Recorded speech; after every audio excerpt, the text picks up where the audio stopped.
सर्वज्ञानी सर्वव्यापी प्रभु यीशु मसीह के महान नाम से आज का आशीष और अनुग्रह वाला वचन प्रेरितों के काम उसके पहले अध्याय के तीसरे वचन को देखिए।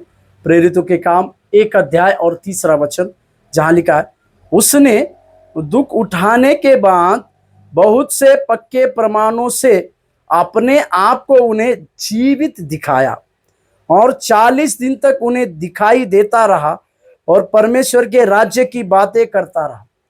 प्रभु के नाम की महिमा और प्रशंसा होने पर वो खाली कब्र, जहां पर वो आज भी वो खाली कब्र है, मृत्यु यीशु मसीह को हरा नहीं सकी, परंतु यीशु मसीह ने उस मृत्यु के डंक को हरा दिया। आज भी वो खाली कब्र हमें इस बात का प्रमाण देती है कि वो जी उठा है या वो उस जगह पर नहीं है।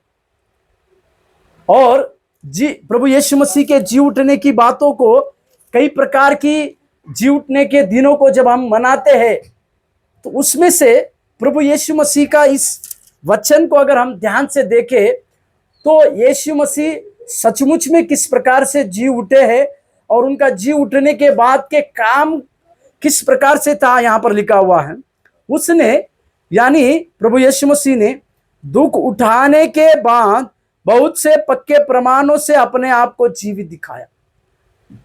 मतलब प्रभु यीशु मसीह का दुख उठाना, उस कलवरी क्रूस पर दुख उठाना, ये कई एक भविष्यवक्ताओं की किताबों में लिखा हुआ था। इसी के लिए यीशु मसीह का तय था कि वो कई एक प्रकार के दुख उठाए और बहुत से पक्के प्रमाण को दिखाने के बाद प्रभु यीशु ने इस बातों को दिखाया कि वो जीवित है। तीसरे दिन जी उठने के बाद प्रभु यीशु मसीह अपने चेलों को, पहले मरियम मगदलिनी को दिखे, फिर अपने कुछ चेलों को दिखे और कई एक लोगों को दिखे। वो जीवित दिखाई दिए, इसके बारे में लिखा हुआ। और यहां पर लिखा हुआ है 40 दिन तक वह उन्हें दिखाई देता रहा।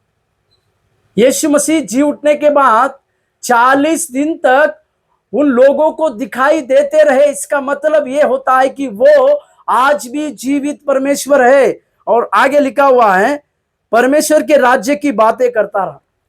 यीशु मसीह जी उठने के बाद 40 दिन तक लोगों को दिखाई देना, और साथ ही साथ इस 40 दिन में भी प्रभु यीशु मसीह अपने राज्य की बातों को लोगों को कहना। इसका अर्थ यह था कि परमेश्वर के हृदय का, यीशु मसीह के हृदय का सबसे नजदीक का विषय यह था परमेश्वर का राज्य। और प्रभु यीशु उन्हें अपने जी उठने के 40 दिन के बाद भी इसी बातों का पक्का प्रमाण देते रहे कि वो जीवित है और अपने राज्य की, यानी परमेश्वर के राज्य की बातों को सुनाते रहे। मेरे प्यारो, परमेश्वर के इस राज्य की सुसमाचार की बातें हमें भी कई एक लोगों तक पहुंचाने के लिए परमेश्वर ने चुना है। उनके उसी बातों को, परमेश्वर की उस बातों को लोगों तक पहुंचाने के लिए हम अपने आप को सौंपे और अपने जीवन की शुरुआत करने पाए। प्रभु आपको आशीष दे। धन्यवाद।